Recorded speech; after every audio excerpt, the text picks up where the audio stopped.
El aborto es parte de nuestra historia. Ha existido desde siempre, en todos los contextos, en todos los países, en todas las clases sociales.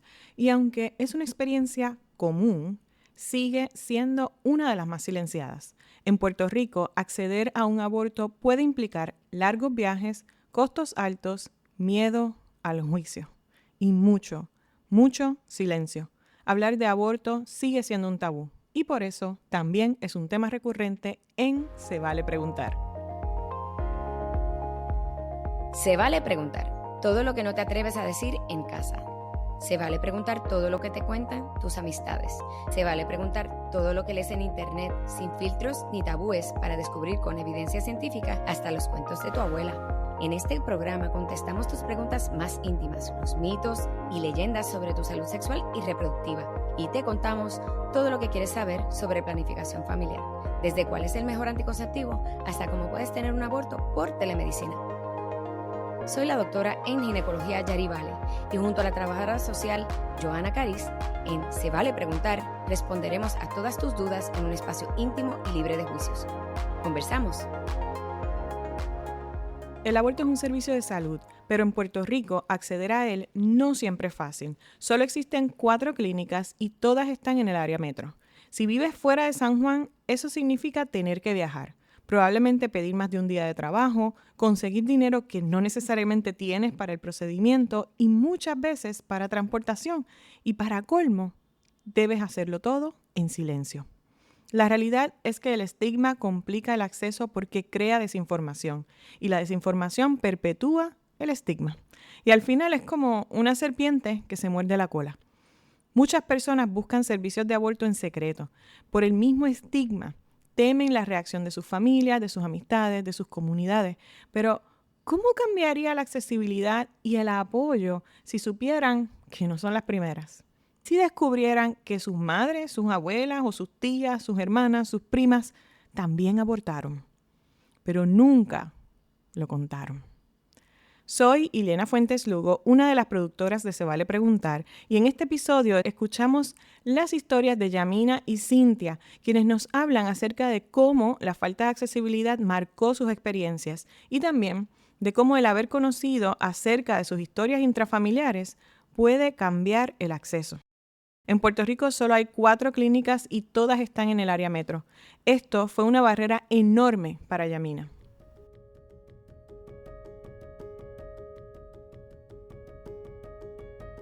Yo no guiaba ni tenía carro. Lo primero a lo que me tengo que enfrentar es a darme cuenta que a esta clínica que estoy llamando, porque obviamente yo no tenía conciencia de el pueblo de esta clínica. So, lo primero que tengo que pensar es cómo yo voy a llegar aquí, tomando en cuenta que la persona que me iba a llevar, ¿verdad?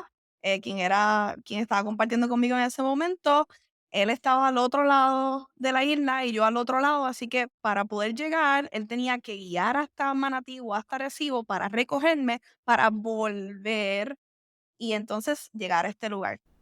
Para complicar un poco más la situación, le dieron la cita a las 5 de la mañana. Llegar implicaba salir en silencio, inventarse una excusa, hacer un viaje largo y mantenerlo todo oculto. Era como Wow. bien complejo la idea de hacer todo esto en silencio, sin decirle a nadie en mi casa nada, montarme en un carro a las 5 de la mañana, buscar una excusa y llegar. Fue bien difícil porque no tenía accesibilidad inmediata para llegar y porque, de nuevo, cuando de momento me plantean la cantidad que tengo que pagar, tengo muchas dudas, muchas preguntas de cómo voy a llevar a cabo este proceso. Yo mentí para poder llegar. Yo le dije a mi papá que yo iba a ir a un date Okey. a esa hora de la mañana en San Juan. Era como un date que iba a ser como un date bien largo. Y entonces le pregunté que si me podía dar su tarjeta de crédito. Y, Y él te la prestó. y él me la dio porque era un date. Y nada, probablemente era para comprar comida o algo así. 19 años, me imagino que él pensara que era para comprar comida. Yamina reflexionó en el episodio sobre lo distinto que hubiese sido tal vez si hubiera sabido que otras personas en su familia habían abortado y por eso es que decide contar su historia. Yo creo que desde el momento en el que yo tuve mi aborto a los 19 años, yo salí de allí Recuerdo que salí de la experiencia que tuve y dije, en algún momento de mi vida yo voy a tener que contar esto. Principalmente porque conozco historias de abortos dentro de mi familia, intrafamiliares, y no me enteré hasta luego de tener mi experiencia de aborto. Así que reconozco cuán importante o cuán valioso hubiese sido enterarme antes. Así que creo que este es el momento correcto y lo escojo, me afirmo en él, porque reconozco que contar la historia vale muchísimo. En el episodio 23 de Se Vale Preguntar, Cynthia también reconoce la importancia de hablar y contar nuestras historias de aborto. Ella hizo hincapié en la necesidad de contar nuestras historias y lo que se logra cuando lo hacemos tras vivirlo con su familia. Yo me enteré de adulta ahora que mi familia, todas las mujeres habían tenido aborto y ella me comenta como que, y fue donde mami me llevó a que yo tuviera mi aborto. Y ese día, como todavía lo llevo como que en mi corazón, como que, ok, mi abuela acompañó a mi mamá para que ella pudiera recibir un servicio de aborto, para que mi mamá pudiera, pues porque era una chamaquita, ya tenía como 18 años, para que pudiera luego tomar una decisión. Ella siempre quiso ser mamá, para que luego ella pudiera tomar la decisión en el momento en que ella quiso, y aquí estoy. Tanto el conocer la historia de su familia como su experiencia de aborto han llevado a Cynthia hacia el activismo. Para ella, la accesibilidad también fue un problema. En su caso, no era tanto la distancia, sino el costo, la falta de información y, sobre todo, la falta de sensibilidad. Cynthia acabó pagando por un servicio más caro y teniendo una experiencia bastante incómoda.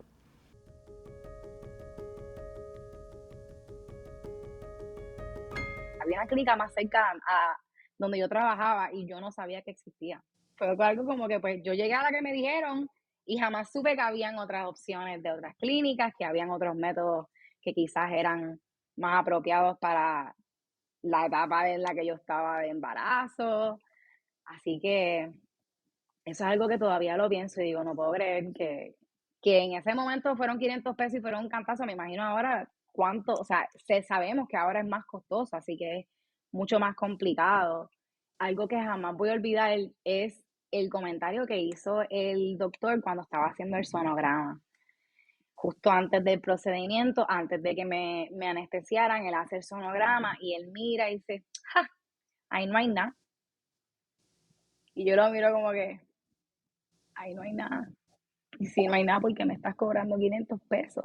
Como que, ¿qué está pasando aquí entonces si ahí no hay nada? Como que para mí en ese momento, como que estaba pasando tantas cosas que yo como que, ok. Pero desde ese tiempo he reflexionado y todavía no entiendo cómo él pensó que ese era un comentario apropiado para hacer en ese momento. Como que sí, Claro. eso es algo. Para una persona que está esperando y que quiere ser madre, tú no puedes, eso es algo, eso sí es algo, ese es el comienzo de su embarazo. Tú no puedes decir que 4 semanas no es algo. 4 semanas sí es algo porque me estás cobrando dinero para poder terminar el embarazo. Cynthia y nuestra trabajadora social, Joana Cariz, coinciden en que la accesibilidad es un asunto importante que debe tratarse. La falta de proveedores y que, aunque no sea obvio, recibir servicios sensibles y respetuosos son parte de la accesibilidad.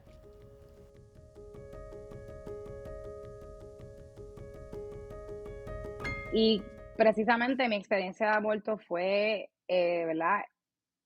El catalizador para que yo quisiera convertirme en dula de aborto. O sea, que eso lo quiero dejar claro. Mi proceso de aborto fue lo que inspiró. El yo pasar un aborto sin ese apoyo emocional, sin tener ese acceso a la información y darme cuenta de todas las cosas que faltaban, el acceso al dinero, el acceso a la información, el acceso al acompañamiento, fue lo que me hizo entender, ok, yo necesito hacer algo con esto. Yo no puedo permitir que otras personas pasen por esto mismo que yo pasé. Si yo puedo acompañar a una persona, estoy haciendo algo. Así que sí, he tenido las experiencias de precisamente acompañar personas que han ido a la misma clínica donde yo fui y tuvieron experiencias similares. Yo, incluso como dula, les comparto, tendía a recomendar unas clínicas que yo estaba segura que eran personas sensibles, las personas que iban a atender y que, ¿verdad? El equipo médico era gente solidaria. Yo voy a proteger a estas personas. Si puedo hacer una cosa es protegerlas de que no vayan a ese lugar a ser violentadas, porque si es la misma persona que estaba 9 años atrás, probablemente esta persona no ha cambiado mucho en su manera de pensar y de expresarse. Y si hay algo que yo puedo hacer como dula, es, ¿sabes qué? Evitar que vuelvas a pasar esa violencia. Esas son cosas que yo hubiera deseado que alguien me lo hubiera podido comunicar en ese momento. Así que el poder hacer eso ahora como dula, siento que de alguna manera hace la diferencia para el proceso de la persona y para mi proceso de sanación. Claro, y eso también tiene que ver con el acceso desde otra perspectiva, de pensar que solamente quedan 4 clínicas en Puerto Rico, que todas han estado en riesgo, o por lo menos la mitad de ellas han estado en riesgo de cerrar o de disminuir días de atención, y que hay un asunto generacional de que hasta los otros días la mayoría de los doctores que ofrecían servicios en esta clínica son personas bien mayores, que son hombres que tienen más de 70 años, que posiblemente ya mismo les toca jubilarse, y como tú dices, hace 10 años como que yo tuve mi aborto y ese señor sigue allí, ese doctor sigue allí. Así que también en el asunto de accesibilidad también ha sido importante como que el casi inexistente cambio de batón por médico, que a la misma vez tiene que ver con que hay una crisis de salud en general en Puerto Rico. Y este es un tema que pues a veces puede ser incómodo hablarlo entre las personas que creemos en el derecho al aborto, pero sí es necesario hablarlo, de que los servicios tienen que ser de calidad, tienen que ser sensibles, respetuosos, y que esto tiene que ver todo con el acceso definitivo. Contar nuestras historias nos ayuda a romper el estigma y puede transformar las experiencias de otras personas. Cuando compartimos, rompemos el silencio. Y cuando rompemos el silencio, abrimos espacio para el acompañamiento, para la empatía y para el acceso. Gracias por escucharnos otra semana más y esperamos que este episodio ayude a crear conciencia de lo importante que es seguir trabajando por el acceso al aborto, que es, al fin y al cabo, un derecho de salud. Si quieres compartir tu historia de aborto, envíanos un mensaje directo a Darlington Medical, porque se vale preguntar y se vale contar nuestras historias de aborto. Las opiniones e información ofrecidas en este programa tienen el propósito de informar y no son un diagnóstico, recomendación de tratamiento ni sustituyen el cuidado de salud que necesitas. Siempre consulta a tu médico para preguntas relacionadas a tu salud. Se vale preguntar es un programa de Darlington Medical Associates. Para citas y consulta, visita darlingtonmedical.com. Compártenos tus dudas y preguntas en Instagram. Nos encuentras como Darlington Medical. Se vale preguntar es una producción de Podcasteras Media.